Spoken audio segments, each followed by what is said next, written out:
ఏంటంటే బాబు గారు అంటే చాలా మంది విజన్ అంటారు. బాబు ఇది పెయిడ్ కాదు. నేను నార్మల్‌గా చెప్తున్నాను. దయచేసి కామెంట్స్ పెట్టొద్దు. అండ్ పవన్ కళ్యాణ్ గారి గురించి చెప్పాల్సిన పని లేదు. కానీ మీ దగ్గర ఏంటంటే కాంబినేషన్ 2 రకాలుగా మీరు వర్కౌట్ చేస్తున్నారు. అంటే అది మేడం మనందరం ఏం చేస్తామంటే ఇవాళ రేపు ఆంధ్ర తెలంగాణలో ఒక్కొక్క విధానం మీద డివైడ్ అయిపోయారు people. This is very sad affairs. ఇప్పుడు మీరు ఐఎమ్ వెరీ హ్యాపీ హిట్టీలో నేను అన్నీ మాట్లాడుతున్నాను. ఇంకో ఛానల్ నేను మాట్లాడలేకపోయాను. I don't know why I'm taking so openly with hit TV. ఎందుకంటే ప్రతి ఛానల్ ఒక సైడ్ తీసేసుకున్నారు. చాలా ఛానల్స్, మీరు న్యూస్ ఛానల్స్ కావచ్చు, యూట్యూబ్ ఛానల్స్ కావచ్చు, వీళ్ళు they have taken sides of parties. తెలంగాణలోనేమో YSR sorry BJP or Congress or TRS or BRS. ఆంధ్రాకి వచ్చేసరికి YSRCP or Janasena or TDP or BJP. అంటే ప్రతి ఛానల్కి బ్యాకప్లో ఎవరో ఒకరు ఉంటున్నారు. వాళ్ళ సైడ్ తీసుకుంటున్నారు. ప్రజల సైడ్ తీసుకునే వాళ్ళు చాలా తక్కువ మంది ఉంటున్నారు. మీది బాగా అనిపించింది హిట్ టీవీ కొంచెం. అదే నాకు I really felt very good because I told everything. ఎక్కడ కూడా మీరు నన్ను ఇన్ఫ్లుయెన్స్ చేయడానికి ఒక సైడ్ నన్ను ప్రొవోక్ చేయడానికి ట్రై చేయలేదు. That is very I'm happy. Direct గానే మాట్లాడుకుంటున్నాం. అదే ఐఎమ్ వెరీ హ్యాపీ దట్ మీరు నన్ను ఎక్కడ ఒక సైడ్ ప్రొవోక్ చేయలేదు. మనం ఇంటర్వ్యూ ముందు కూడా మన ఇద్దరం మాట్లాడుకోలేదు. మీరు రాగానే నేను స్టూడియోలో అదే ఇక్కడే మనం డిస్కస్ చేసుకుంటున్నాము. సో నా ఉద్దేశం ఏంటంటే మేడం, ఇక్కడ తెలంగాణలో ఏం చేశారంటే ప్రజల్ని ఫస్ట్ లో ఒక ప్రాంత వారీగా విడదీస్తారు. నువ్వు ఆంధ్ర, నువ్వు తెలంగాణ, లేకపోతే నువ్వు ఇంకో చోటు, ఈ రకంగా ప్రజల డివిజన్ అది అయిపోయింది. సరే తెలంగాణ వచ్చేసింది కదా, ఇప్పుడే రకమైన డివిజన్ తీసుకొస్తున్నారు. నువ్వు అది ఇది అని చెప్పి ఇంకో రకమైన డివిజన్ తీసుకో. కానీ ఆ ప్రాంతం మళ్ళీ నీళ్ళ కొట్లాట్లు. రేవంత్ రెడ్డి ఇంకోలాగా అని చెప్పి ఒకలా, అంటే రేవంత్ రెడ్డి పాజిటివ్గా నీ మాట్లాడలేదు, నెగిటివ్గా కేసీఆర్ గారు నెగిటివ్ అంటలా. ఒక్కొక్క ఏరియాలో ఒక రకమైన డివిజన్ పీపుల్లో క్రియేట్ చేస్తున్నాను అనేది నా ఉద్దేశం. ఆంధ్రాలోకి వెళ్ళేసరికి కులం, నువ్వు అది, నువ్వు రెడ్డి, నువ్వు కమ్మ, నువ్వు కాపు, మేజర్గా వీళ్ళ ముగ్గురు మధ్య ఫైట్. వీళ్ళ ముగ్గురు కలిసి బీసీలు ఎస్సీని ఎలా అనే మైండ్ సెట్లో ఎక్కువగా విభజించి పాలించడానికి ట్రై చేస్తున్నారు. ఇది చాలా తప్పుగా జరుగుతుంది. దీన్ని మార్చాలి అన్నప్పుడు ఐడియాలజీ చూస్తే చంద్రబాబు గారి అడ్మినిస్ట్రేషన్ ఐడియాలజీ ఉంది నాకు. ఇలా చేయాలి అడ్మినిస్ట్రేషన్ అంటే. అల్టిమేట్గా పాలిటిక్స్ అంటే ఏంటి? పాలిటిక్స్ అంటే టీవీలో కూర్చోవడం, లేకపోతే రాజకీయ సభల్లో స్పీచ్లు ఇవ్వడం కాదు, లేదా పాలసీ మ్యాటర్లో మీది బెటర్ మాది బెటర్ అనడం కాదు. మీకు నాకు ఉమ్మడి అవసరాలని తక్కువ ఖర్చుతో మేనేజ్ చేయడాన్నే అడ్మినిస్ట్రేషను పాలిటిక్స్ అంటాం. అంటే నాకు కావాల్సిన రోడ్లు, నాకు కావాల్సిన వాటరు, నాకు కావాల్సిన మంచి స్వచ్ఛమైన గాలి కావచ్చు, ఏదైనా సరే తక్కువ ఖర్చుతో. అంటే తక్కువ ఖర్చు అంటే నేను తక్కువ ట్యాక్స్ పే చేయాలి, నీవు తక్కువ ఖర్చుతో మెయింటైన్ చేయడం కాదు. నా దగ్గర నుంచి తక్కువ ట్యాక్స్లు లాగు. ఇప్పుడు ఆంధ్రాలో ఏమైపోయిందంటే అండి, చెత్త పన్ను కలెక్ట్ చేస్తారు. మీకు తెలిసే ఉంటుంది. మీరు ఎక్కడ ప్లేస్ అండి? విజయవాడ కదా.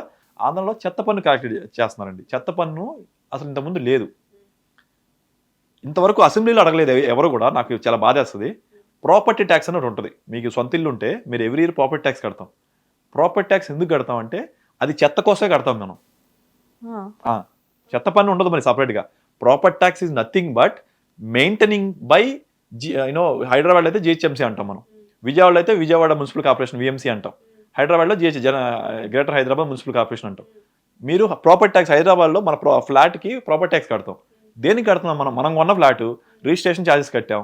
ప్రాపర్టీ ట్యాక్స్ ఎందుకు కడుతున్నాం మనం? ఏ పర్పస్ కొడుతున్నాం అంటే మన ఇంటి నుంచి కొంత చెత్త క్రియేట్ అవుతుంది.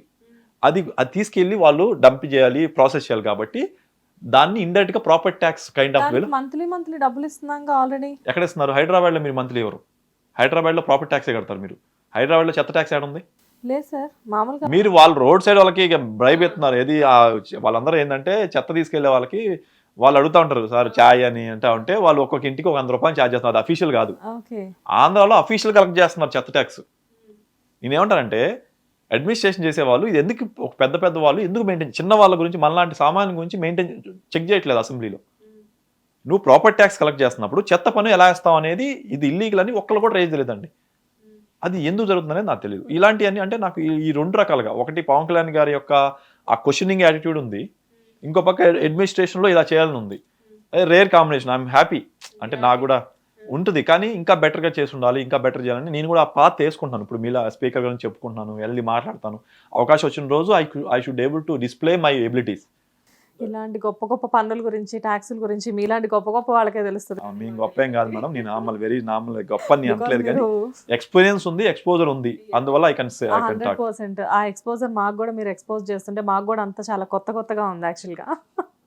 బట్ నిజంగా అంటే చాలా హ్యాపీగా అనిపిస్తుంది. యాక్చువల్గా మిమ్మల్ని నేను పిలిచింది మూవీ గురించి, కానీ మనం మూవీ గురించి చాలా తక్కువ మా డైరెక్టర్ గారు చూసారు అనుకో, బ్రదరు మీరు వెళ్ళింది దేనికి, సినిమా ప్రమోషన్ చేయకుండా వన్ సైడ్ మా డైరెక్టర్ గారికి నాకు ఆర్గ్యుమెంట్, బ్రో మీరు జనసేన అయి ఉండొచ్చు, మన మూవీలో ఎక్కడ కూడా మనం ఒక పార్టీ సైడ్ తీసుకోలేదు, మనం అక్కడ ఓన్లీ అడ్మినిస్ట్రేషన్ రిలేటెడ్ ఇష్యూలో ఒక పర్సన్ ఏదైతే స్ట్రగుల్ అయ్యాడో దాన్ని ఎలా ఫేస్ చేసాడో చూపిస్తున్నాము, మీరు వెళ్ళి ఏదైనా పార్టీ సైడ్ మాట్లాడకండి, దానివల్ల మనం ఇబ్బంది పడతాము అనేది ఆయన నాకు చెప్తాను. బ్రో మీరు ఒక సైడ్ తీసుకోకండి ఎక్కడ కూడా, మళ్ళీ మీ పార్టీ గురించి ఇప్పుడేం మాట్లాడదు సినిమా గురించి అంటాడు.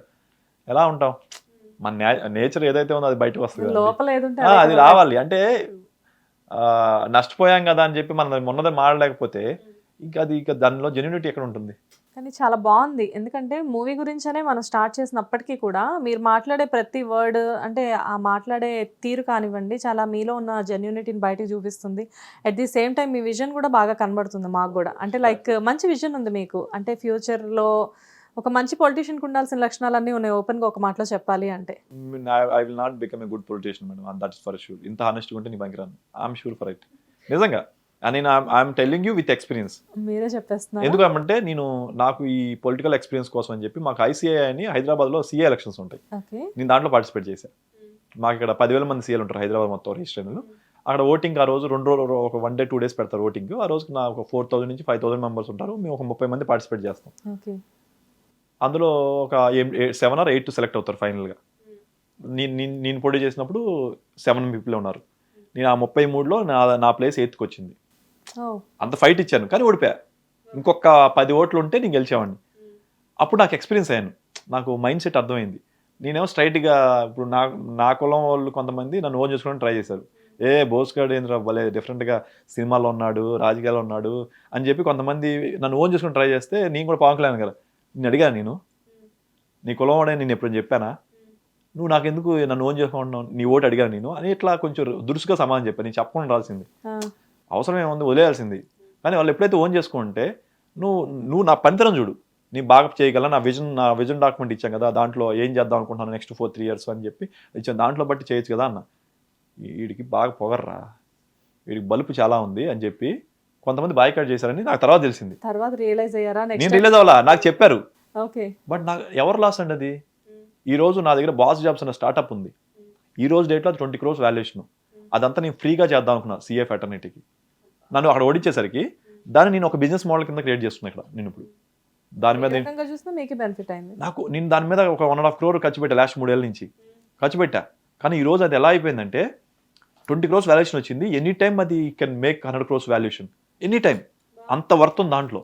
అది ఎలా వచ్చిందంటే ఆ రోజు నేను వాళ్ళకి ఏదో చేద్దాం అని చెప్పి నా మేనిఫెస్టోలో పెట్టుకుంది, ఫ్రీగా చేద్దాం అనుకుంది. ఈ రోజు నాకు అది నేను ఓడిపోవడం వల్ల దాన్ని నేను బిజినెస్ మోడల్ కింద కన్వర్ట్ చేసుకున్నా.